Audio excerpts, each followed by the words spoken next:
اللہ اللہ اللہ اللہ اللہ اللہ اللہ اللہ اللہ اللہ۔ تو بندگان خدا عرض کر رہا تھا کہ اللہ تبارک و تعالی کی صفت کون سی صفت ہے؟ کلام۔ ایک صفت کو تو آپ نے دیکھ لیا، کلام کو تو ہر صفت کو بھی دیکھنا چاہیے نا۔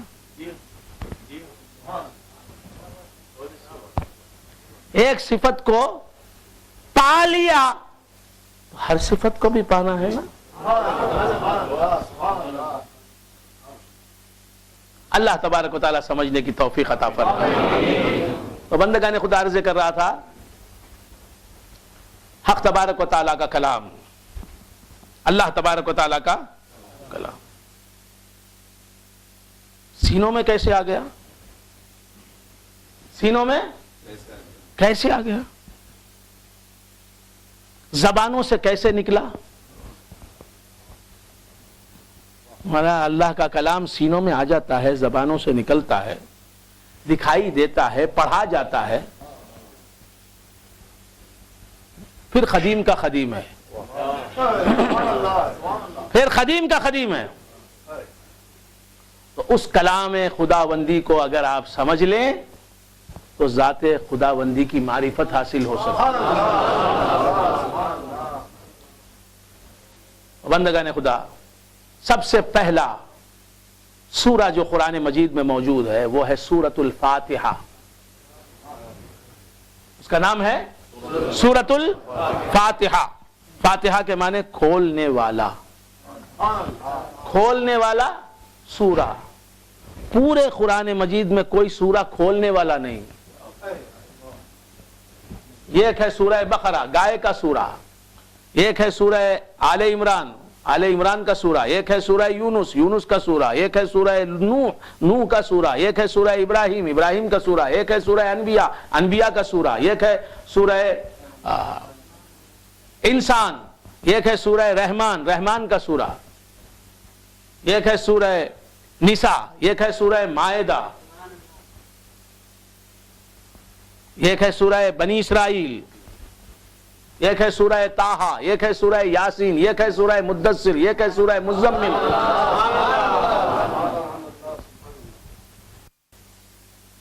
ایک ہے سورہ انشقاق، ایک ہے سورہ تکویر، ایک ہے سورہ ناس، ایک ہے سورہ فلق، ایک ہے سورہ اخلاص۔ سب سورے ہیں لیکن کھولنے والا ایک ہی سورہ ہے کہ پورے کا پورا قرآن بند رہے گا،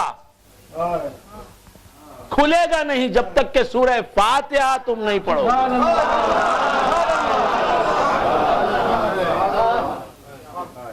تو معلوم ہوا قرآن اسی پر کھلتا ہے جو فاتحہ کی اہمیت جانتا ہے، سورۃ الفاتحہ کی اہمیت جانتا ہے۔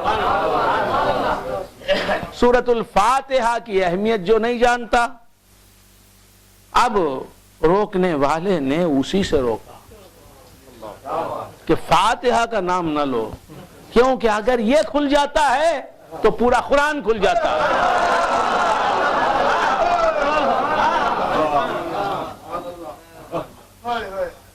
منع کیا تو کسی سورہ سے منع نہیں کیا، سورہ اخلاص سے منع نہیں کیا، سورہ ناس سے منع نہیں کیا، سورہ بنی اسرائیل سے منع نہیں کیا، سورہ انبیاء سے منع نہیں کیا، سورہ جن سے منع نہیں کیا، سورہ بقرہ سے منع نہیں کیا، سورہ آل عمران سے منع نہیں کیا، سورہ مریم سے منع نہیں کیا، کیا تو سورہ فاتحہ۔ معلوم یہ ہوا کہ قرآن اسے ملتا ہی نہیں جسے فاتحہ ملتا نہیں، سورہ فاتحہ ملتا نہیں۔ بات سمجھ میں آ رہی ہے؟ اور قرآن مجید ایسا کوئی مسلمان نہیں ملے گا آپ کو جسے سورہ فاتحہ یاد نہ ہو۔ سورہ فاتحہ جسے یاد نہیں ایسا کوئی مسلمان ہے؟ معلوم ہے اللہ تبارک و تعالی یہ نہیں چاہتا کہ کوئی اس کا بندہ سورہ فاتحہ سے غافل رہے، سورہ فاتحہ کا حافظ نہ رہے۔ پورا قرآن کسی کو حفظ ہوتا ہے کسی کو نہیں، لیکن سورہ فاتحہ کا تو ہر ایک حافظ ہے۔ یہ کیوں ہے کہ جس نے سورہ فاتحہ پڑھ لیا اس نے گویا پورا قرآن پڑھ لیا. پورے قرآن میں جو کچھ مضامین ہیں، جو مفاہیم ہیں، جو معانی ہیں، جو مضمرات ہیں، جو قوانین ہیں، جو نظام ہے، جو حکمتیں ہیں، جو اسرار ہیں، جو معارف ہیں، وہ سب سورہ فاتحہ میں موجود ہیں. سورہ فاتحہ اجمال ہے اور پورا قرآن اس کی تفصیل ہے. سورہ فاتحہ اجمال ہے. اللہ تبارک و تعالی کا کمال ہے کہ 6666 آیتوں کے قرآن کو 7 آیتوں کے سورہ فاتحہ میں بند کر دیا. قرآن کا ہر مضمون سورہ فاتحہ میں موجود ہے. قرآن کی ہر بات سورہ فاتحہ میں موجود ہے. قرآن کا ہر صرف سورہ فاتحہ میں موجود. اور وہ سورہ فاتحہ 7 آیتوں والا ہے. سورہ فاتحہ 7 آیتوں والا. 8 آیتیں نہیں، 9 آیتیں نہیں، 10 آیتیں نہیں، صرف 7 آیتیں. معلوم یہ ہوا کہ 7 ہی سے نظام چلتا ہے. تمام صفات خدا کے ان کی اصل جو ہیں 7 صفات ہیں: حیات، علم، ارادہ، قدرت، سماعت، بصارت، کلام.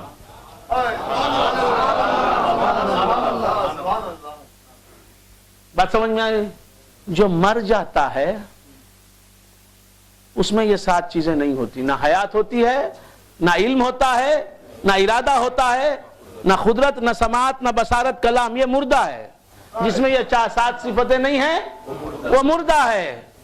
تو معلوم ہے سورہ فاتحہ جس میں نہیں ہے وہ قرآن کے اعتبار سے مردہ ہے.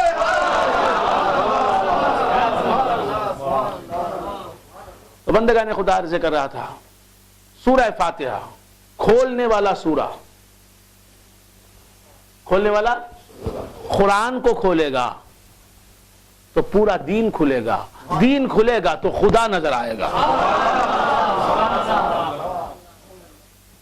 اور نماز آپ پڑھتے ہیں، کتنی نمازیں پڑھتے ہیں آپ حضرات؟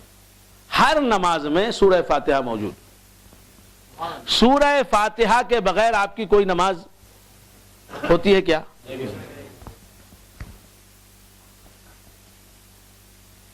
کوئی ایک رکعت بتائیے جس میں آپ سورہ فاتحہ نہ پڑھتے ہو.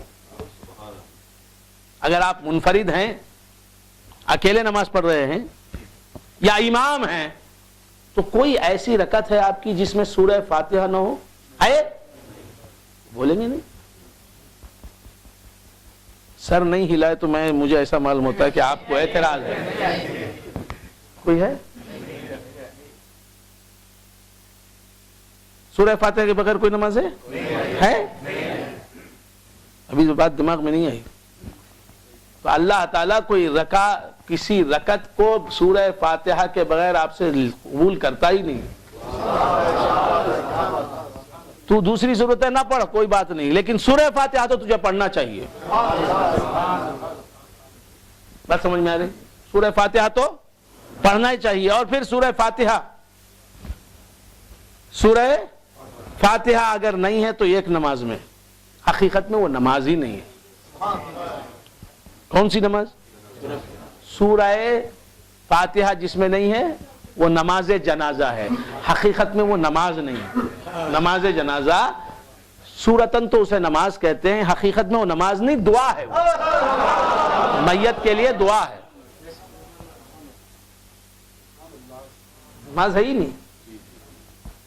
اسی لیے اس میں نہ رکوع ہے نہ سجدہ ہے. اور اگر کوئی اس میں خیخا لگا دے تو نماز ٹوٹتی نہیں. زور سے ہنس دے. اور دیگر نمازوں میں بس اتنا ہی. وضو بھی ٹوٹ جاتا ہے. اگر کسی نماز میں، نماز جنازہ کے علاوہ آپ نے خیخا مار کے آپ خیخا لگا چکے تو پھر کیا ہوگا؟ نماز بھی جائے گی، وضو بھی جائے گا. ضحک ہوگا تو صرف نماز جائے گی، وضو نہیں جائے گا. تبسم ہوگا تو نہ نماز جائے گی نہ وضو جائے گا. کچھ بھی سمجھ میں نہیں آئے. تو عرض کر رہا تھا سورہ فاتحہ کیا ہے؟